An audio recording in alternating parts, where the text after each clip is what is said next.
Success leaves clues, and what I want to do today is I'm going to break down to you the 7 C's I see that make a great real estate agent. As I was thinking about the traits that make a great real estate agent, and I began to write these things out as I was preparing to shoot this video, I began to notice that there was a similarity in that a lot of these actually started with the letter C. So what I'm going to do today is I'm going to break down for you the 7 C's that I see, the words that start with C, that actually make a great real estate agent. The first one is this: they're connected. They actually have a community and a group of resources that they share with everyone. You know, it used to be important on who did you know?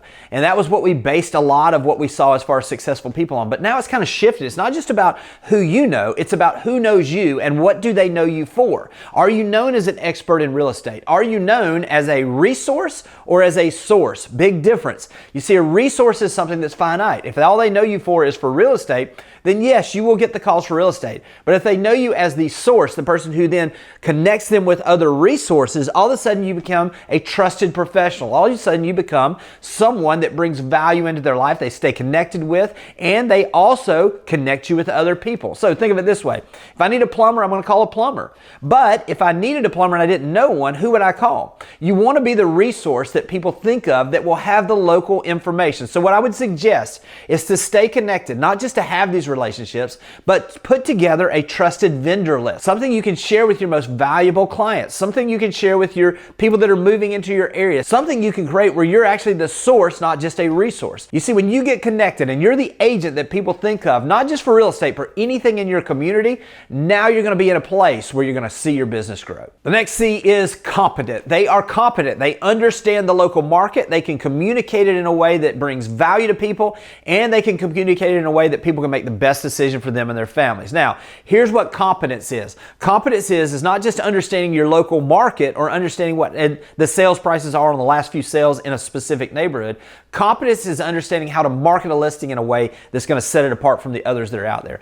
Competence is an understanding how to negotiate on the behalf of your clients in a way that brings value to them and make sure that the things that are important to them become important to you and that they are a part of that negotiation when you're working for them. Also, thinking about it from a standpoint of is what can you do to be the most professional agent, the agent that your ideal client wants to work with. You see, when you build your competence, it leads to confidence, and confidence leads to trust, which leads to contracts. The next C is creative. They are problem solvers. They look for creative solutions in everything that they do. It's not just about marketing. It is about marketing, but it's not just about marketing.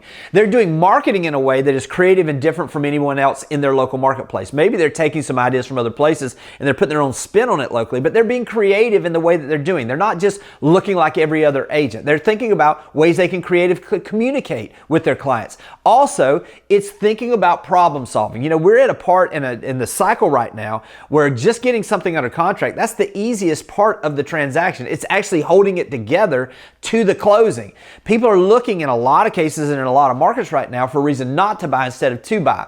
So what is it that you can do to bring creative solutions, not if, but when issues come up during that time from contract to close? You see, the creative agents out there, the ones that are marketing different, the ones that can problem solve, the ones that bring solutions instead of problems to their client relationships, those are the ones that are going to see their business grow. The next C is they are consistent. They are consistently out there doing the business. This is not a business where you can have one day that you just do everything possible and then you take the next 2 weeks off.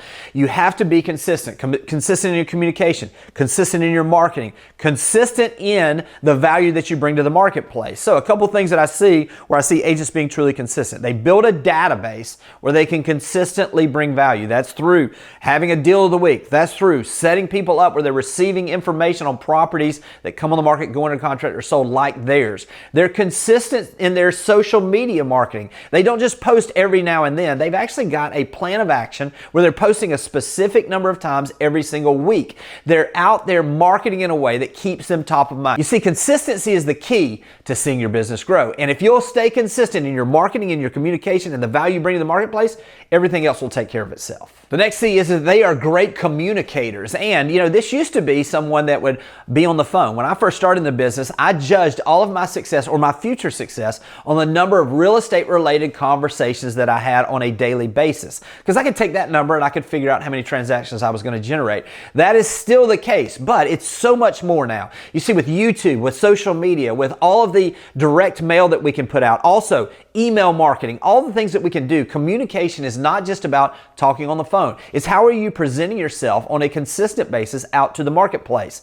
Now, what's happening is that we're seeing agents that have the ability that if they consistently post on YouTube, that all of a sudden now they have a situation where people are watching their videos 7, 10, even more than 24 hours a day, which means that they are out there communicating their value on a consistent basis at a level we couldn't do in the past. What is it that you're doing on social media? Because that post that you have that has 100 views, don't think about it as just 100 views. That's 100 people that have seen your messaging and give you the ability that you've communicated with, especially if you're utilizing video. You see, yes, it is about communicating through the phone. Yes, it is about consistency. Yes, it is about taking what people rank as the biggest issue they have with realtors, which is a lack of communication, flipping the script, becoming the best communicator, and those great agents that I see out there right now, they're the best communicators as well. The next C is they are collaborators. They are people that are actually understanding that if they're going to be the best agent they can possibly be, they can't do this on their own. They have to have the ability to have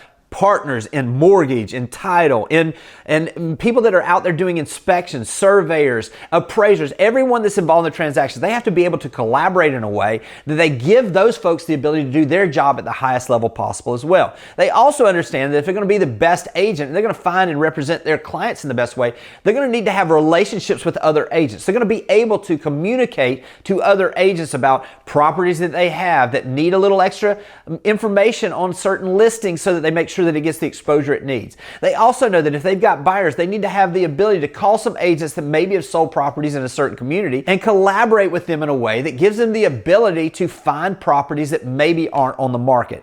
You see, if you're going to be everything that you're supposed to be in this business, it has to be about collaboration. Now more than ever, we are stronger together as an agent community, and we are also going to be able to serve our clients at the highest level if we build those relationships.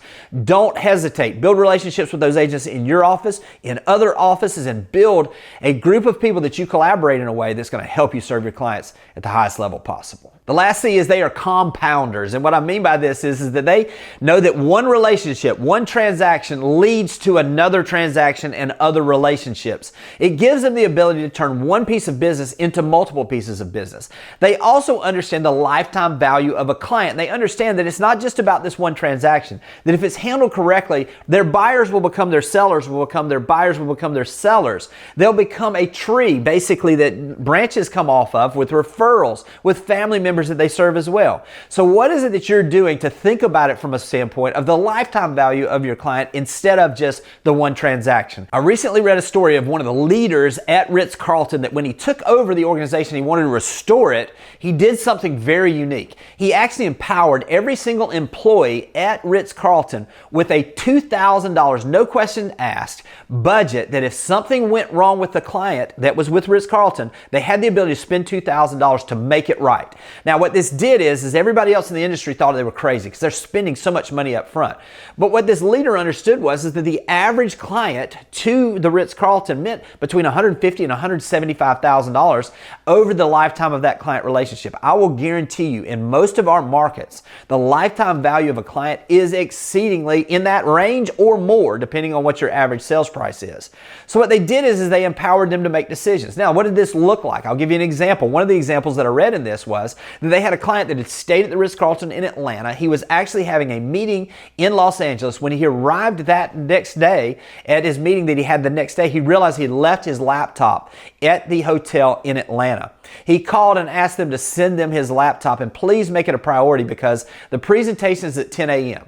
And the post office and FedEx can only guarantee that it would possibly get there by 10 a.m. So instead of just depending on that and hoping, that manager there at the Ritz-Carlton actually bought a plane ticket, flew to LA, hand delivered that laptop that evening to that client, and actually created a client for life. Now, the answer on this is, of course that took extra cash. Of course that was something. But do you think that client will ever stay at any other hotel than the Ritz-Carlton? So what is it that we do? Do we even empower our own selves to spend some money to make things right in transactions, to make things right with the clients, to show them how much we truly do appreciate them? You see, when we go above and beyond, that's when agents become compounders, so to speak, where one business relationship turns into other relationships, which also leads to repeat business. You see, if you focus in on these 7 C's, I'll promise you, it's not a matter of if, it's when does your business explode and you see the type of growth you're looking for. I hope this has been helpful, and I'll talk to you soon.